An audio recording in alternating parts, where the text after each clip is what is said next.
Donc bienvenue dans cette vidéo sur la libération des mémoires transgénérationnelles. Je voulais préciser que tout ce qui concerne ces mémoires, à 99%, ce n'est que de l'inconscient.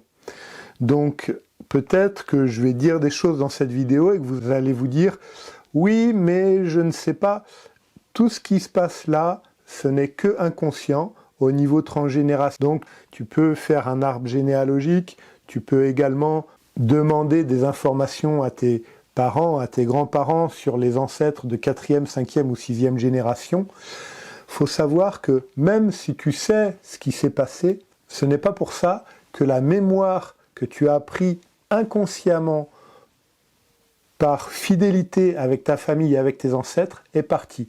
Il y a un travail en plus à faire, donc je t'explique ça tout à l'heure, un peu plus loin dans la vidéo. Avant de continuer, si tu n'es pas abonné à ma chaîne, tu peux tout de suite t'abonner et liker la vidéo.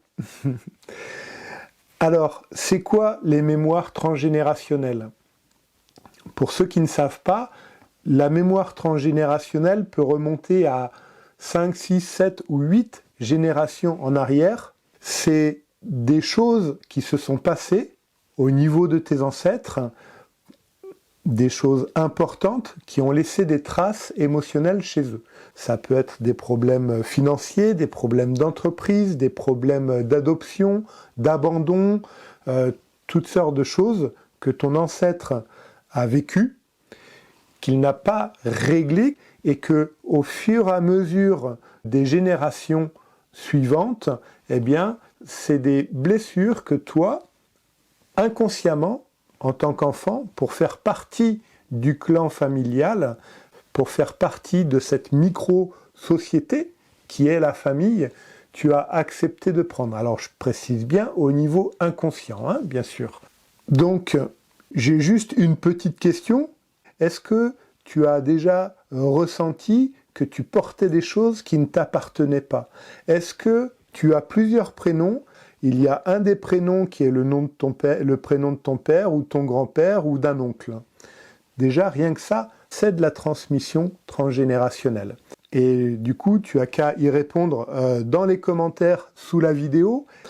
Ensuite, peut-être que tu ne comprends pas pourquoi, que ce soit au niveau familial, amoureux, au niveau du couple, au niveau professionnel, au niveau financier, ou peut-être même parfois au niveau de la santé, il peut y avoir des choses qui se sont transmises de ton père à toi, de ton grand-père à ton père, de ton arrière-grand-père à ton père, voilà. Il y a certaines maladies comme ça, comme par exemple le diabète peut se transmettre au niveau de santé, et que tu ne sais pas pourquoi, tu n'arrives pas à évoluer, tu restes à ton niveau, qu'il y a quelque chose qui bloque. Donc tout ça, ça peut être intéressant d'aller voir au niveau de la transgénérationnelle pour que tu puisses débloquer ces fonctionnements. Alors, au niveau financier, parce que certaines fois, il y a des arrière-grands-pères de 4e ou 5e génération avant toi qui ont eu des problèmes, qui se sont fait spolier leurs biens, leur héritage, et du coup, au fur et à mesure, dans la famille, ça va amener des complications au niveau financier. Donc je vais te demander de marquer dans la description, en dessous, si tu as reçu des héritages transgénérationnels de ta lignée. Marque-moi si tu penses que tu as reçu des choses comme ça, en héritage, par rapport à ces générations passées. Comment ça se fait que toi, qui es là, incarné en ce moment, tu aies récupéré des trucs qui ne t'appartiennent absolument pas, et qui proviennent de 6 ou 7 ou 8 générations derrière toi, donc qui proviennent d'arrière-arrière-arrière-grands-parents que tu ne connais même pas. En tant qu'être humain, même si aujourd'hui on le vit moins, mais l'être humain a besoin psychologiquement d'être en relation sociale. Et la toute première relation sociale, c'est la relation avec la famille. Donc, pour être reconnu dans cette micro-société qui est la famille, pour montrer que toi aussi, tu fais partie de ce clan, hein, mais tout ça, ça se joue, je précise, hein, tout ça, ça se joue dans l'inconscient. Tu vas dire, oui, mon ancêtre, il a vécu des choses terribles, des choses horribles. Donc, en pensant bien faire, en pensant l'alléger, tu vas dire je vais l'alléger en prenant une partie de son fardeau.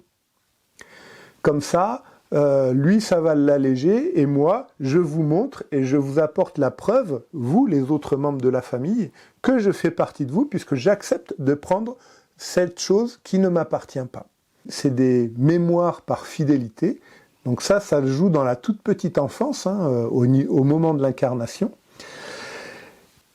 Et puis, petit à petit, elles vont te bloquer, comme elles ont bloqué l'ancêtre que tu essayes d'aider. Cet ancêtre-là, il n'y a que lui qui peut se sortir de cette situation. Voilà pourquoi, au niveau inconscient, on accepte ces fonctionnements transgénérationnels. Maintenant qu'on a compris pourquoi on les acceptait, on va voir comment s'en libérer. On peut essayer de réfléchir et de comprendre. Donc, réfléchir et comprendre, c'est une chose, c'est un bon début, mais je dirais que ce n'est pas suffisant. Parce que même si tu arrives à trouver par toi-même ou en discutant avec la famille ce qui s'est passé et tout ça, la mémoire émotionnelle de l'ancêtre que tu as accepté de prendre sera quand même inscrite dans tes gènes. Et ça, on le retrouve sur un livre très intéressant qui s'appelle « Le microchimérisme ». Cette mémoire-là, que chacun porte, donc on porte tous, hein, tous les êtres humains, une partie de l'ADN des parents, une partie de l'ADN des frères et des sœurs, des jumeaux qui ne sont pas nés, des jumeaux perdus, parce qu'il y en a beaucoup, une partie de l'ADN des oncles et des tantes, par fidélité familiale. Donc tout ce que je vous dis, ça a été scientifiquement prouvé.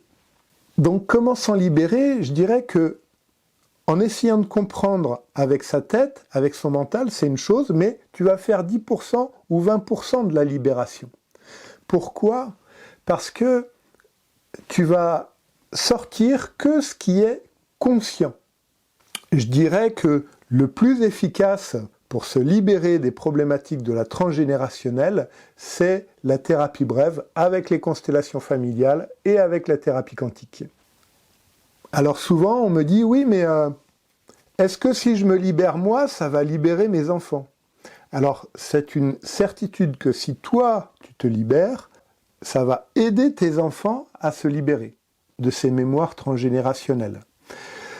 Donc, si tu veux en savoir plus sur la thérapie transgénérationnelle, eh bien, clique sur le lien sous la vidéo et je te mets également des liens sur des séries télévisées qui parle de transgénérationnel, comme ça t'aidera à voir l'impact et l'ampleur de la profondeur que peut avoir l'héritage transgénérationnel sur chacun de nos comportements.